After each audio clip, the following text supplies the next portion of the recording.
এবারের পূজাটা আমাদের কেমন কাটলো, কম্বোডিয়ায় কি পূজা হয় বা হয় না এটাই আলোচনা করব। আর সাথে সুন্দর একটি পার্ক ঘুরে দেখাবো।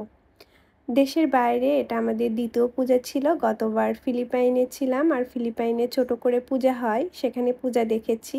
আর এবারের পূজাটা কম্বোডিয়ায় কেটেছে।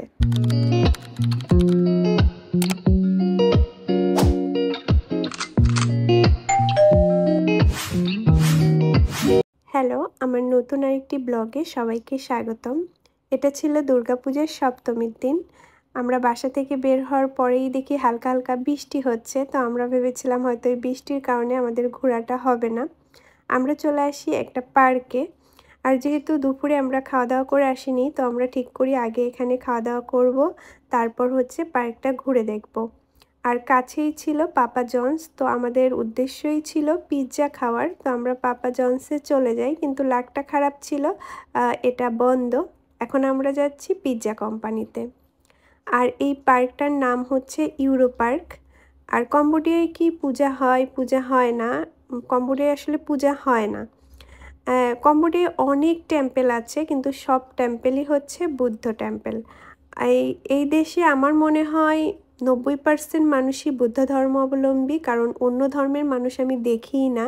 এখানে না কোনো টেম্পেল দেখেছি, হিন্দু টেম্পেল, না কোনো মসজিদ দেখেছি, না কোনো গির্জা দেখেছি। আমার মনে হয় এ দেশটা শুধু বৌদ্ধরাই থাকে। তো আমরা এসেছিলাম পিৎজা খাওয়ার জন্য। পিৎজা, আইসক্রিম আর ডোনাট অর্ডার করি। এখান থেকে খাওয়া দাওয়া করে আমরা হচ্ছে পার্কটা ঘুরে দেখব। আমরা এই পার্কে আগে একবার এসেছিলাম, তখন সন্ধ্যা হয়ে গেছিল। আর পার্কটা এত বড় যে একদিনে ঘুরে দেখা সম্ভব না। তো আমরা আগেরবার যে সাইডে ঘুরেছি, এবার অন্য সাইডে চলে আসি যে এই সাইডটা ঘুরে দেখব। এই পার্কটা ইউরোপের আদলে বানানো। শুধু এই পার্ক না, এই পার্কের আশেপাশে যতগুলা বাসা এবং মার্কেট আছে সব কিছু ইউরোপের আদলে বানানো। মার্কেট, অফিস, মানে টোটাল সব কিছু ইউরোপের আদলে বানানো। আমাদের এবারের পূজা নিয়ে কোনো প্ল্যানই ছিল না, কারণ এখানে পূজা হয় না। আর আমরা কিছুদিন আগেই একটা ভ্যাকেশন থেকে এসেছি। এদেশের যে অ্যাঙ্কর ওয়াট, যেটা হিন্দু মন্দির ছিল, এখন বৌদ্ধ মন্দির, তো ওখানে ঘুরে এসেছি। এই জন্য ভেবেছিলাম এবার পূজায় কোথাও যাব না। আর ওর পূজায় ছুটিও ছিল না, জাস্ট 2 দিন সাপ্তাহিক ছুটি, রবি সোম। আর ওই রবি সোমবারেই ষষ্ঠী সপ্তমী পড়ে। আর সপ্তমীর দিন হঠাৎ করেই প্ল্যান করে বাইরে বের হওয়া। ষষ্ঠীর দিন আমরা কোথাও যাইনি। সপ্তমীর দিন ভাবছিলাম যে হয়তো বাইরে গেলে একটু মনটা ভালো লাগবে, বাড়ির সবাইকে মিস করছিলাম।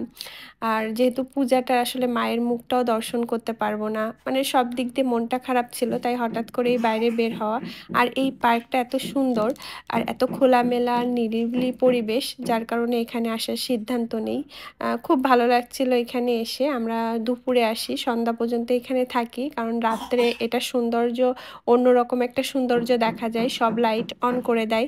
তো এই জন্য আমরা সন্ধ্যা পর্যন্ত এখানে থাকি। এই পার্কে আসলে ইউরোপের একটা ফিল পাওয়া যায়।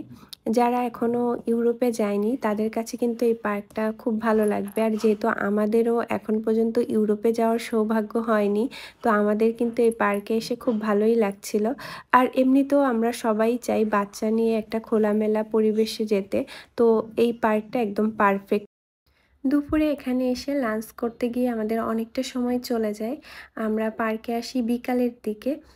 একটা জিনিস ভালোই হয়েছে, আমরা এখানে বিকালের সৌন্দর্যটাও দেখতে পেরেছি। আবার হচ্ছে সন্ধ্যায় যেই পার্কটা এত সুন্দর করে সেজে ওঠে, সেটাও দেখা হয়ে গেল।